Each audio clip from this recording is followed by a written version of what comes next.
Hey guys, um, this camera that I'm using, I've had it for a long time, but it's a camera that uses discs, and I've never used this before. I think for a video. I think I uploaded a few videos that I recorded like as home movies on my channel with this, but this is, I guess, what you would consider high definition. This is definitely the best camera I own.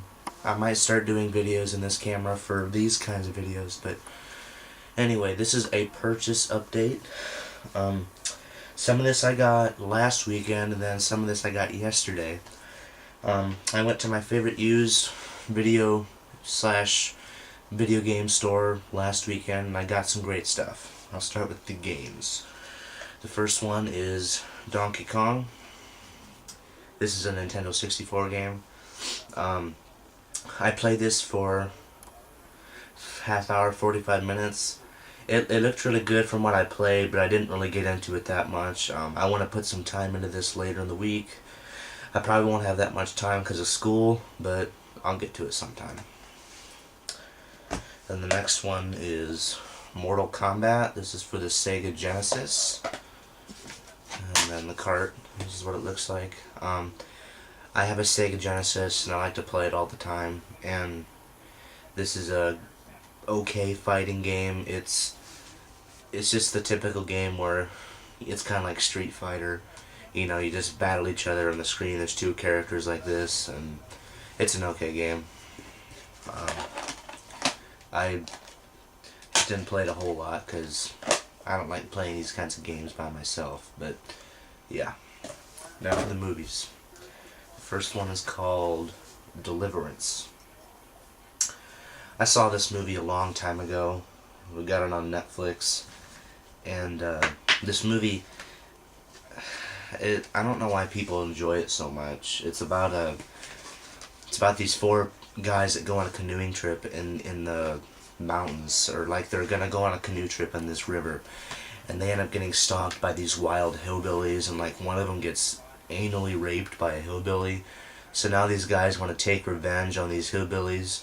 It's a very weird movie, but it's not scary. It has Burt Reynolds and John Voight and Ned Beatty and Ronnie Cox.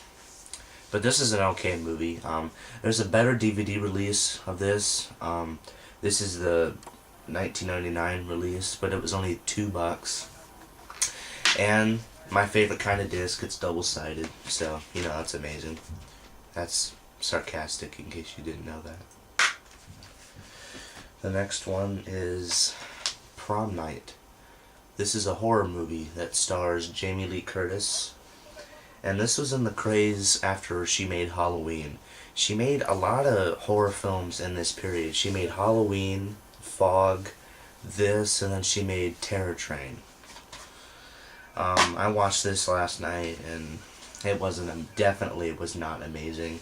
And the first death in the movie the first slasher death doesn't even happen until like an hour into the movie, I think. But it was okay, you know, for an 80s cheap horror flick. Leslie Nielsen is also in this movie.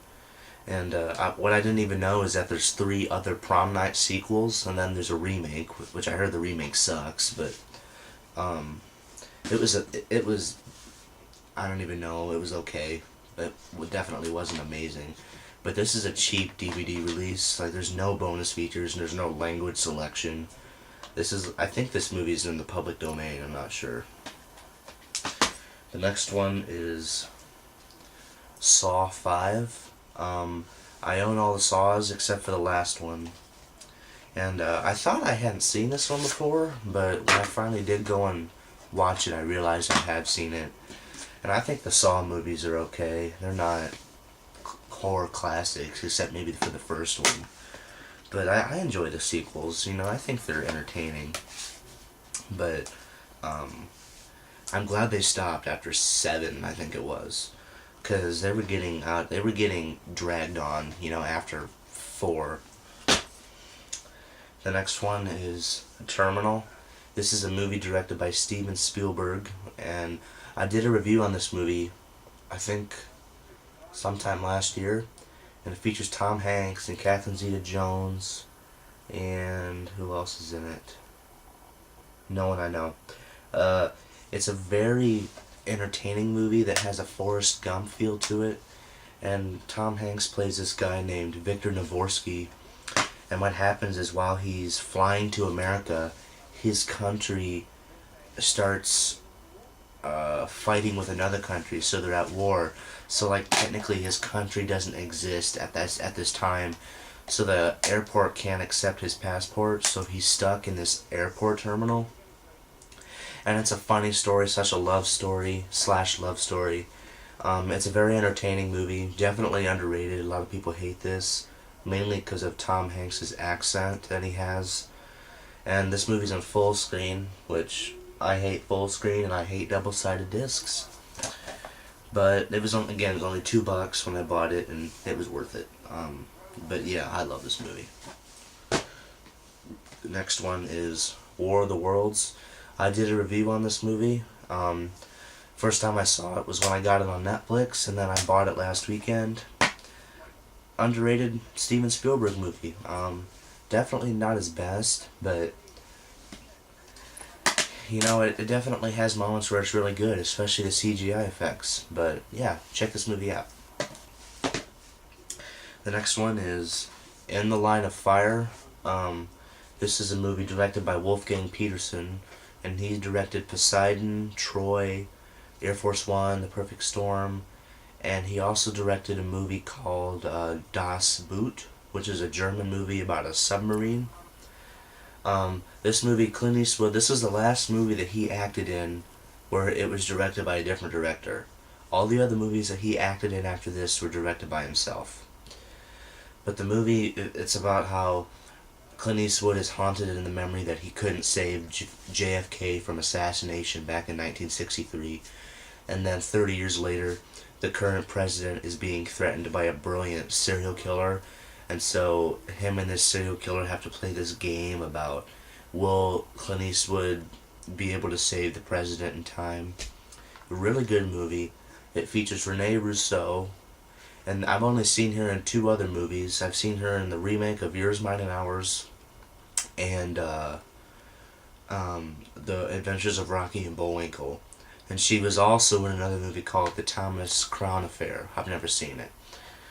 And this movie features John Malkovich, and John Malkovich is a good actor. But another movie to add to my Wolfgang Petersen collection. And then the last one is a Martin Scorsese film, Gangs of New York. It says this was nominated for Best Picture. And this features Leonardo DiCaprio, Daniel Day-Lewis, and Cameron Diaz, and Jim Broadbent. John C. Reilly's in it. Brendan Gleeson. Henry Thomas. Henry Thomas played the little boy in E.T. I believe that's Henry Thomas. I'm not 100% sure. I haven't watched this yet. I only got it because Martin Scorsese's name was on it. You know, I'm trying to get all of his movies, and Leonardo DiCaprio has been in so many Martin Scorsese movies. He was in this, The Departed, Shutter Island, The Aviator. I think there was one more, but him and Robert De Niro have the record, I think, for being in the most Martin Scorsese films. But this movie takes place, I think, in like the late 1800s, and I'm not exactly sure what it's about. People have said, I've heard people say this is Scorsese's worst, but it looked good on the internet when I was reading about it, so I'll have to check it out. But thanks for watching, guys. From now on, if I do DVD updates, I'll probably do them with this camera. But thanks for watching, guys, and look for more reviews later.